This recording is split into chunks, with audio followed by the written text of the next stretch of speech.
man unzipped his pants, about to relieve himself into the sea, when suddenly the sail behind him swung unexpectedly, hitting him squarely. Fortunately, he reacted quickly, grabbing the railing with both hands. The sailboat was moving at a brisk pace, and the slightest misstep could send him tumbling into the ocean. In this critical moment, he twisted his body, managing to hook his right foot onto the deck, finally finding a stable foothold. It was a close call, but he was safe. Still desperate to relieve himself, he headed back into the cabin to take care of business. However, as soon as he finished and tried to leave, the door suddenly locked itself. No matter how he twisted the handle, the door wouldn't budge. He was puzzled. He was certain he hadn't locked it. Why wouldn't it open now? He opened a storage cabinet, hoping to find a tool to help, but instead, he discovered 4 bloody claw marks inside. Terrified, he grabbed a pair of scissors nearby and tried to pry the door lock open. Just then, the radio crackled to life. A voice warned him that a cargo ship was approaching, and he needed to change course immediately to avoid a collision.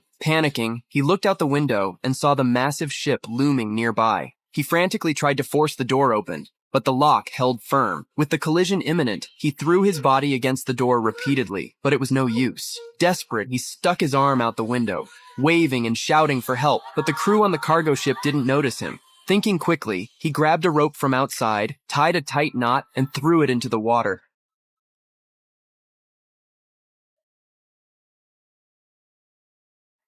However, in his haste, the rope tangled around him, nearly strangling him. He struggled to free himself, managing to escape the entanglement. Then, using a pole, he hooked the rope that secured the sail and pulled with all his might. Slowly but surely, he managed to lower the sail, but just as he thought he had averted disaster, seawater began flooding into the cabin. He rushed back to the door, trying again to break it open, but it was as if the door had been welded shut. No matter how hard he tried, it refused to budge.